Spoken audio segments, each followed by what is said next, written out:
we're live in the studio with the one and only Eren Kahn. Hey. Quick round of applause. Quick round of applause. Asynchronous round of applause. So, Eren, Yo. What's up, Evan? you're a musician. I am. Where are you from originally? I'm from West Des Moines. West Des Moines, okay. Yeah. And now you're in Iowa City. Yes. Yep. And how did you come about Iowa City? So yeah, I was born in Des Moines. Then I moved a lot. I moved to Seattle, and then I was still like a zygote when we moved to Chicago. We went to one of the Dakotas, and we went to Yeah. Nebraska. Blah blah blah blah. My parents were just like figuring things out. Yeah. And then second grade came back to like the Des Moines area. So all those moves were Yeah. Oh yeah, that was all second grade. before. Yeah, that was all Wow, before okay. second grade. Yeah. And then fourth grade moved again, and then seventh grade came back to the Des Moines area, and then we ended up staying there ever since. And Yeah. so I ended up going to Drake University after graduating from Valley in West Des Moines. For sure. And it was like my junior year. I had some friends in Iowa City, and I was coming to visit them. And Yeah. then it was like a once a month thing, and then it was like once a week. And I was like, okay, I think I'll probably end up moving here after Wow. I graduate. Yeah, That's how they get you. yeah. The little yeah. bite-sized doses, you know. Yeah, what I no, mean? it's fire though. I mean, Iowa City is like it's like one of the only cultural hubs in Iowa. So Yeah. I was like, it kind of just makes the most sense. Yeah, definitely. Do you still view Des Moines as like your hometown though, despite having moved around all that? Yeah, I would say, I don't know. It's hard. I think like definitely Des Moines is like my hometown, but I kind of feel like all of Iowa Yeah, is almost like my hometown. definitely. You know, like I feel a lot more connected to the state at large. Des Moines is kind of like, it's kind of like almost like pallet town Yeah. to me, like the starter town. Yeah. And then, now I'm just working my way out of it. So I guess like Iowa City would be like, I think Viridian City. Yeah. It's like the Iowa City, not to, Yeah. but the Iowa City that you're getting to experience on your terms, kind of. Yeah, sure. Yeah.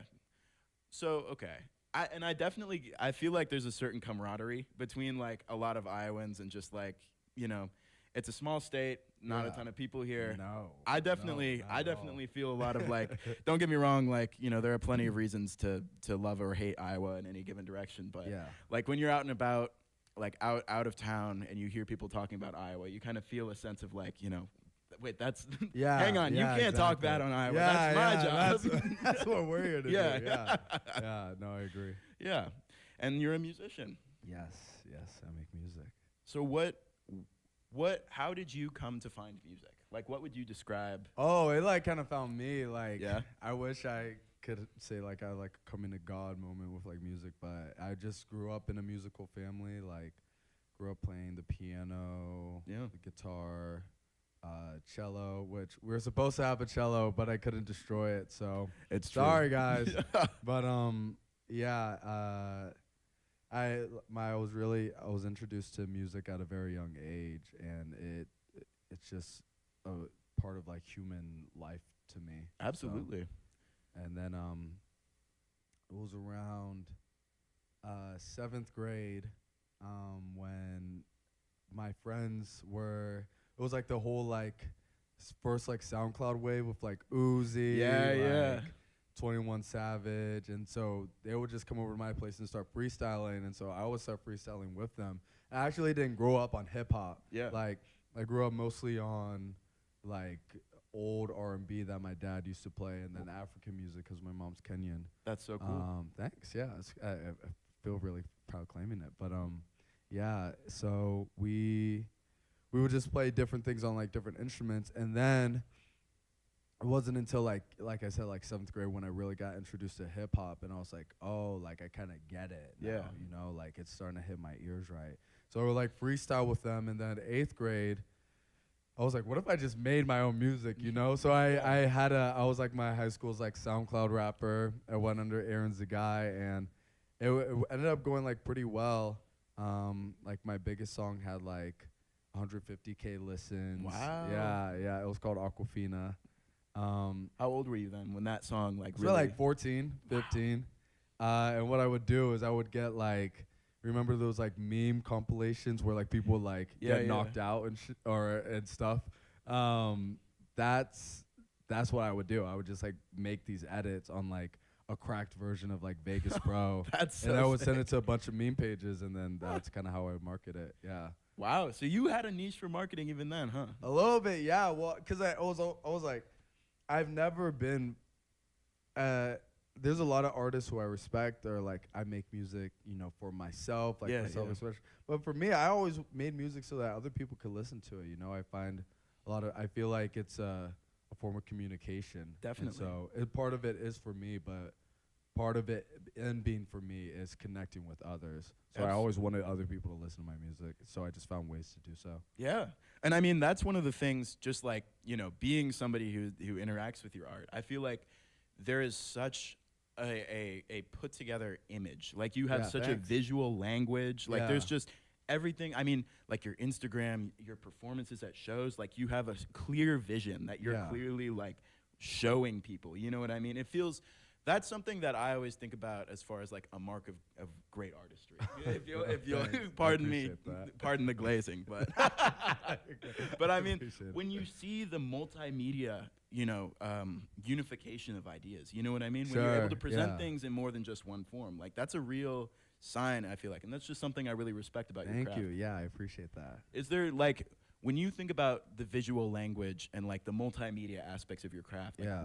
what really, are there certain parts of like growing up that really inspire that language, or like certain things that you really like feel that you work in the tradition of, as far as like the visuals and like all of the ways in which you sort of explore your image? That's a good question. I wouldn't say there's any traditions that I follow Yeah. per se. A lot of it is just that I have a lot of gratitude for artists that took the time to create a cohesive image for their art. Because like anybody can, you know, make a song, Yeah. right? Like anybody can like crack FL Studio, like steal a beat online or whatever. But like you said, only a few artists can really build together something that like stands the test of time and connects with people beyond just the song. Like the song Yeah. is meaningful because it's connected to something bigger. Yeah. So I guess that would be like the tradition that I was following per se. Yeah. Yeah.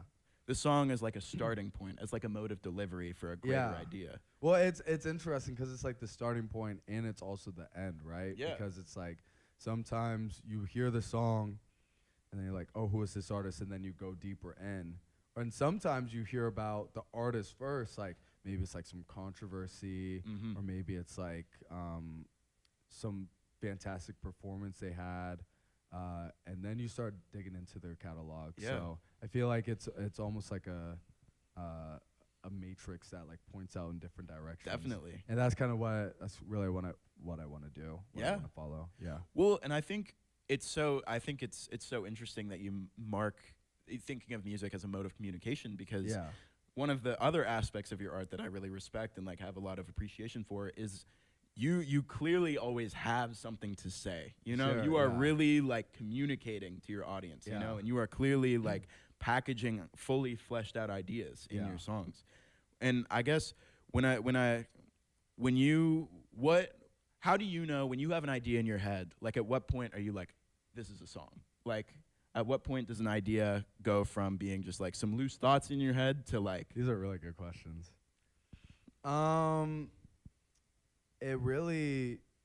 It depends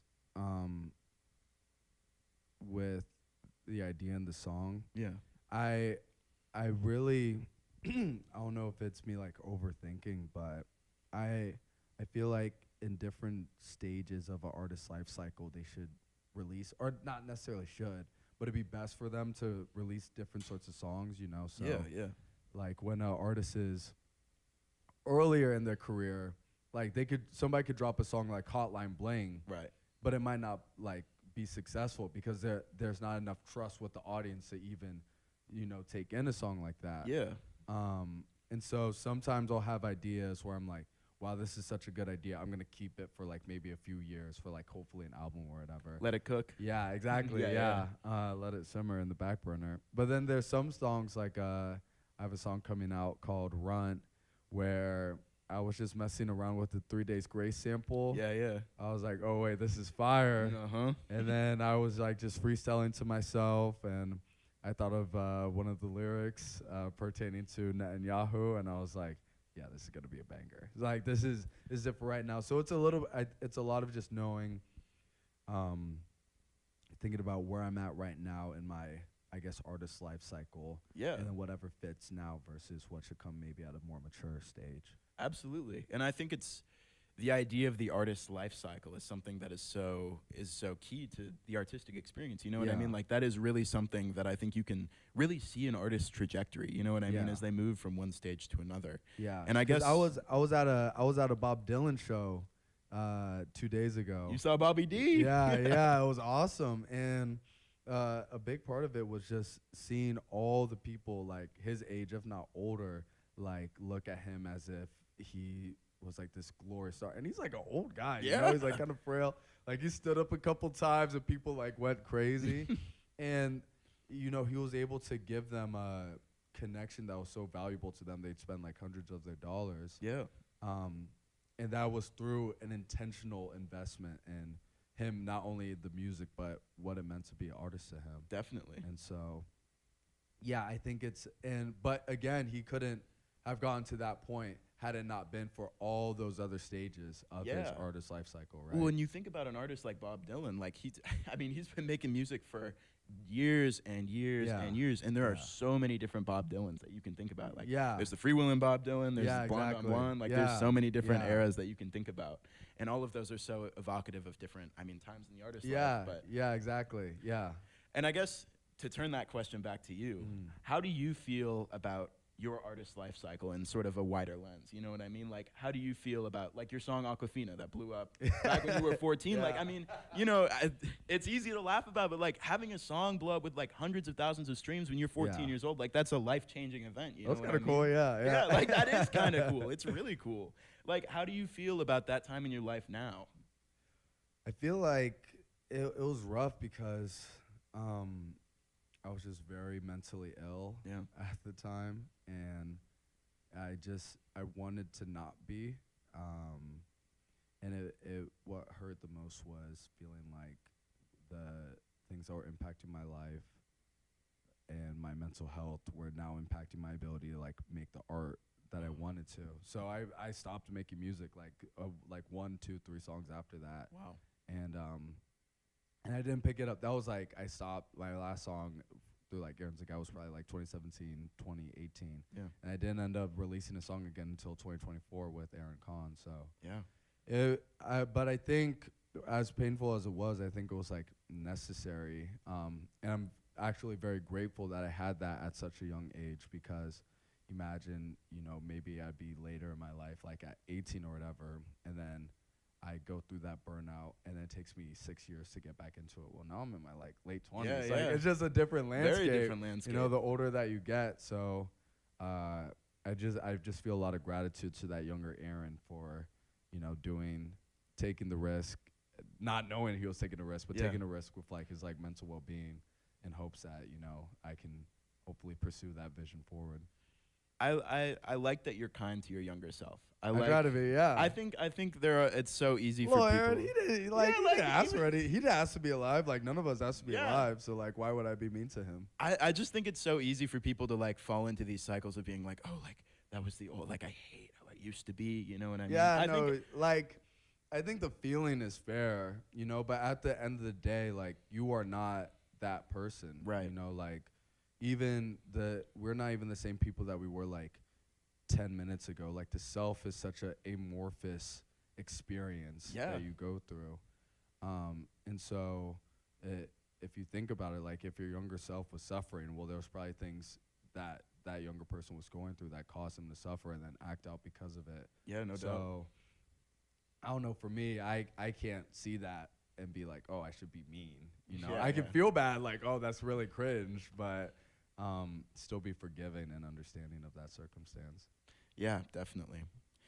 And not to pry too deeply, if it, I mean, Oh, go it was a ahead. time. Okay, okay. When a different time, after you stopped making music, Yeah. at what point during that sort of hiatus, like, was there a point at which you like had kind of that epiphany of being like, I think I'm ready to try again? Yeah, it was really after I graduated. So I went to Drake University in Des Moines from 2020 to 2024. What'd you study? I had my bachelor's in politics and then in journalism. Wow. And I'd worked at the state capitol for the Senate Minority Leader, so like the head of the Democrats in the Iowa Senate. Yeah. And then I worked at the city of West Des Moines. My big dream was to be president. That was like the big dream. Wow. But really, through those experiences, I just saw how weak politicians were, and not even in the sense of like their wills were weak. In fact, they had like extraordinary wills. Like the long hours that many of those like Democrats had to spend like making sure that children could hopefully get fed, Yeah. or like that LGBTQ plus people could like have human rights. Yeah. Like they like extraordinary circumstances that they had to suffer through. And at the end of the day, like there was very little that they could do Yeah. because the Republicans just had a supermajority. Yeah. And so to me, that just really demonstrated. But then you go even deeper, and it's like a lot of those Republicans didn't even agree with a lot of the policies. Yeah. But they were forced, their hands were forced because they didn't want to lose that seat, Right. or perhaps like there was some information that one of the leaders in the party knew that they could like hold them hostage. Like Yeah. it was really crazy. It was crazy. So Yeah, that sounds like such a world building like experience. no, like it was. And for me, what that really showed is that if I want to have the greatest chance of making a positive impact in the world, I'm better coming from the outside in rather than the inside out. And so my dream is hopefully if I'm able to build a strong enough musical platform, I can then leverage that into meaningful political power. Absolutely. Yeah. And so much of that ties to community. Yeah. Yeah. And you are someone who I see as valuing community a great deal. I mean, Yeah. well, for starters, you're at a student radio Yeah. station right now, just like, taking time out of your day to just like do some stuff with some students. But like, you seem to be someone who really values that sense of community and seeks it out. Yeah. And I think that is something deeply important, but also something that so many people, I think, struggle with. You know what I Sure. mean? I think Yeah. especially for a lot of younger people who are kind of coming out of, COVID. Like, people don't talk about COVID enough. Like the Yeah. way that impacted young people in their ability to socialize and find community. Yeah. Especially in a society where things are so atomized. you Yeah. know? It's so Yeah. easy to just like live this frictionless life where you just like sit in your little echo chamber Mm. and don't really interact with people outside of that. Yeah. What if you were to sort of put out a message to those people, like those Ooh. people who are sitting in their rooms in their echo chambers and thinking like, Yeah. oh man, music is cool. Like I wish there was a show near me or something. Like, what would you say to those people who are kind of looking for something? It's hard because people are in different places, Mhm. So for some people, it's just like you just gotta get outside the house. Yeah. But I feel like it's hard to go to a show if you can't even like go out and get food. Like there's some people who are just so terrified of the world, like they can't even get out, like they just DoorDash everything. Yeah. And so I guess my broad message would then be just ask yourself, I think the more important question is, what is it happening in your life that you feel like you're not allowed to go out? Mm. Because usually that's in my experience, and then when I've talked to other people, it's usually that they feel unworthy to be seen by the world. Like, oh, I don't have enough aura, or Yeah. My I don't know how can't to, like, I can't like talk to people or whatever. Not understanding that like all these positive attributes that they're applying come from the practice of interacting with other human beings. Yeah. And especially with like local scenes, like there's a bunch of like awkward people that like music to try to like figure things out. And Yeah. so um, just asking, I think, asking yourself those really in-depth questions, and then maybe finding a friend that are willing to journey with you to at least one show. Yeah. Like I think that's a powerful start, and that could change your life. Absolutely. And I feel like, and before somebody says, you know, oh, there are no shows near me, there probably are. Just saying. Yeah. Like, broad statement. Yeah, no, like, I mean, there are shows everywhere. It can be hard to look for, if you're not in it, which is part of the problem, right? Yeah. But I think if you, I think even going to like a big concert, Yeah. like let's say for example, somebody were to come to like the Ingler, Yeah. and then you meet some people that you think look cool and ask like, oh hey, like do you know of any local shows? Like even that's a great way Absolutely. to get more connected to your local scene. I mean, that's kind of how it happened for me too. Yeah, is it? Just talking to people, like, and I mean, having those awkward conversations and not being afraid of failure. Like, I feel like that's also so key to it, is being willing to put yourself in those situations. But to pose another question, I mean, your music and messaging is so politically informed. Like, I think of you as someone who is very, very on top of their stuff. You know what I mean? Thanks. Like, you know what's happening in the world, Appreciate and you it. have your take on it, and you have reasons for thinking what you think. Yeah. And, you know, you were talking about this very, like, frustrating experience as being, like, in a red state, watching, like, politicians try to, like, strive and, like, make positive change, and just not sort of see the action that they were looking for. Yeah. So as someone who is of this, shall I say, leftist persuasion, but any persuasion really, how do you manage to keep up such a line of attack? Because honestly, I think you're able to consistently apply such pressure. How do you maintain pressure on these points that you are giving to people, you know? I feel like a lot of it is almost like not even trying to make points, at least when it comes to music. I think, and it's hard. It's really hard. Like, that's probably the biggest thing I struggle with, is like trying not to be preachy or like trying not to be like corny. And I find my most impactful bars are just ones that are either like really funny or really personal. You know, like talking about like you're not really preaching if you're talking about your own feelings towards like police brutality, right? And I think if you just put that expression out there and then you know, show it to the world, like there will be people who hear it and resonate with that message.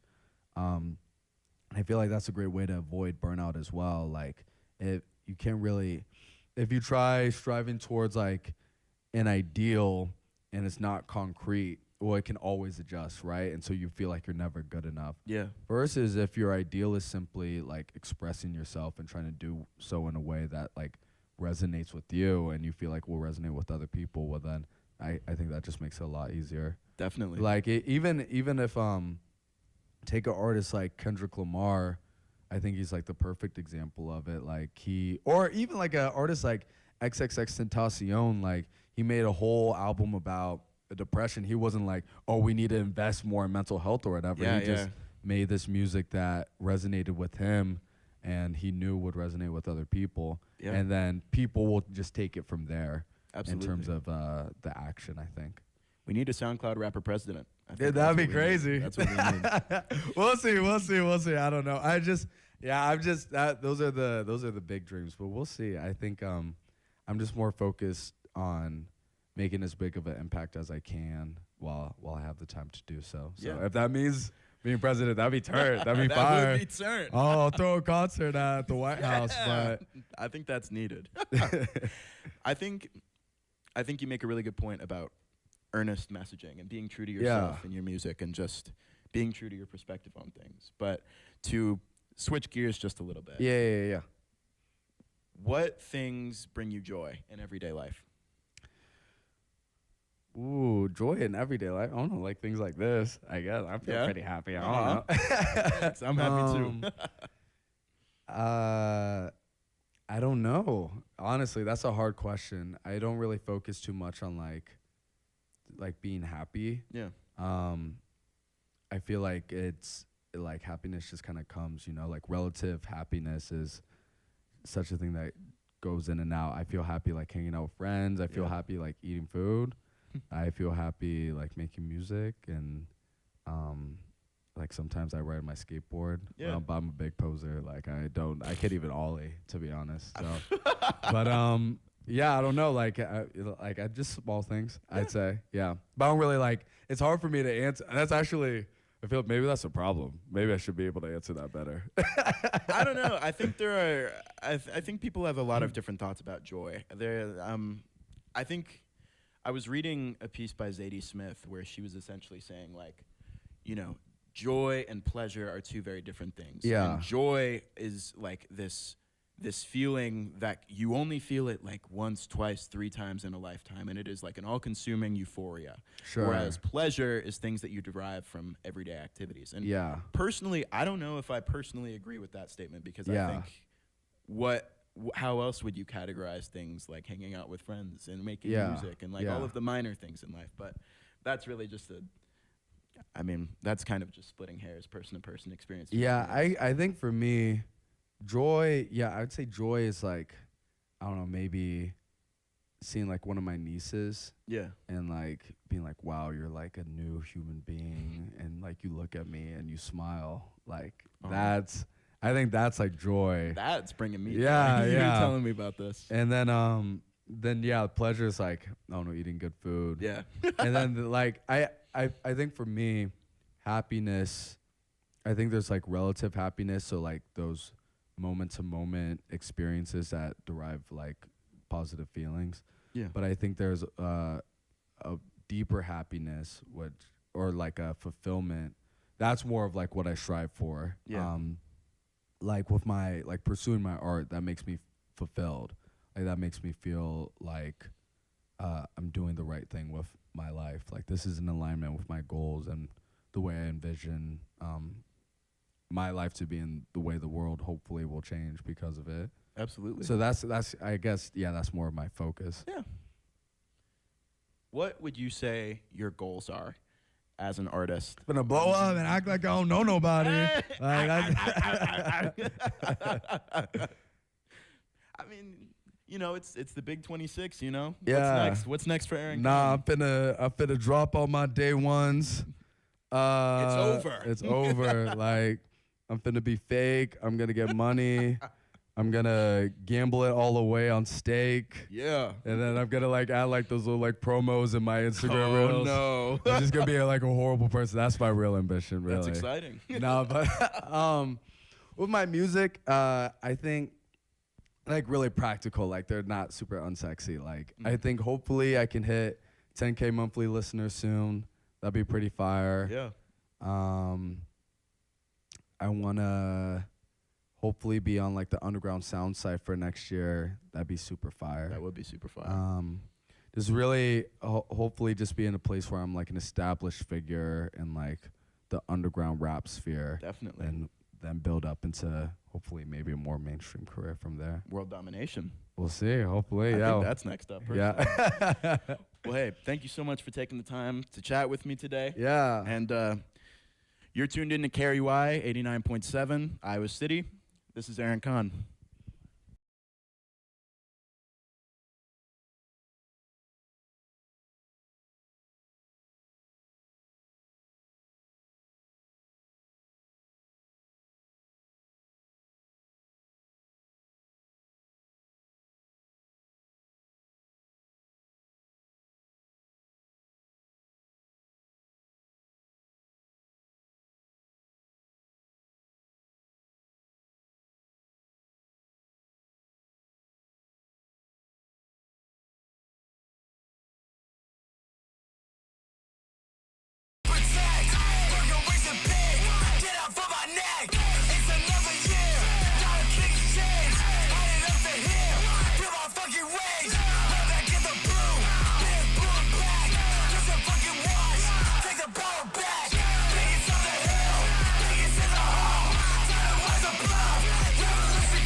Die.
ocean.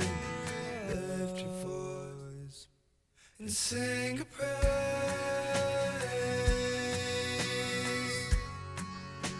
Lift your voice and praise.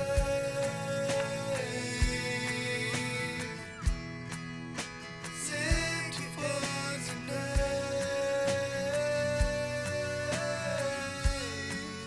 Sing your voice and praise. Praise, praise,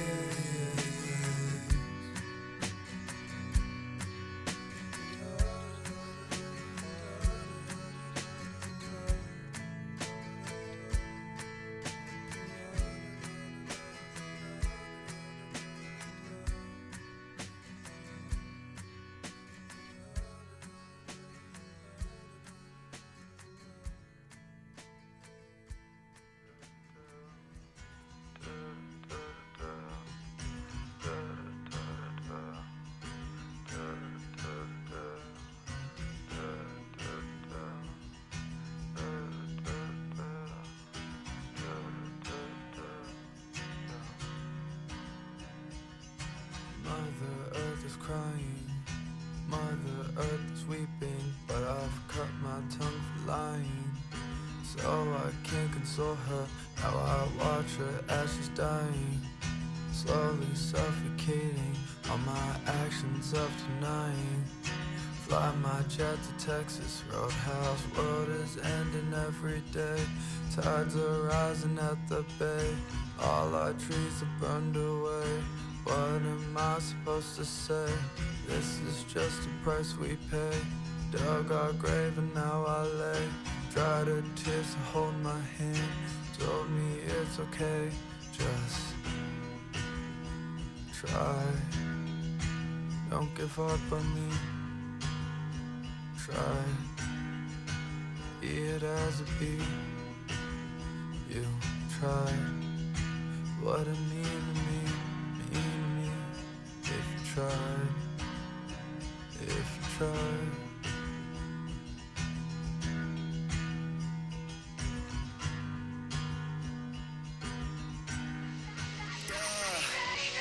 Hey, run it back again.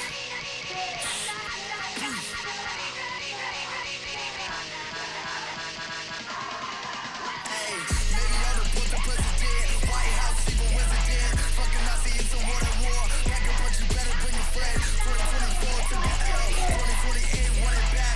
How you fucking with this? All of y'all smoking on crack. I ain't fucking with your TBH. I'ma do you like a COT, like a shotty on my DI. Thought you wanna join the DNC. Circle down my wrist, bitch. Acting like a dipshit, bitch. All of my click conflict. Y'all ain't fucking with my click. With my click. With my click on that union shit. Fuck a Dixie, bitch. We gonna sass a whip. We gonna flip this shit. When I get with my click. When I get with my click. When I get with my click. When I get with my click. When I get with my click. When I get with my click. When I get with my click. When I get with my click. When I get with my click. When I get with my click.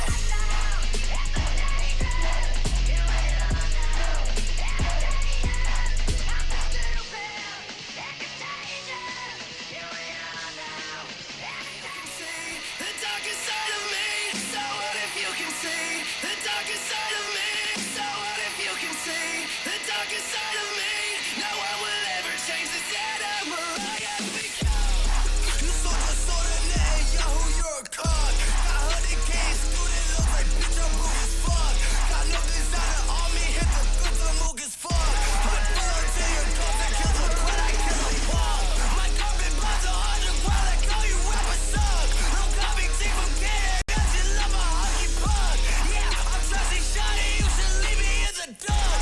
Yeah, I reckon shiny with my double decker bus. Feel like Tony Hawk, watch me hit it stud, bitch, you need some milk, I just bleed blood, Hoover in the truck, I'ma fucking run, I'ma fucking run, you can't touch my joke. I like that one. I'll get to you one time. Yeah, yeah, yeah, yeah.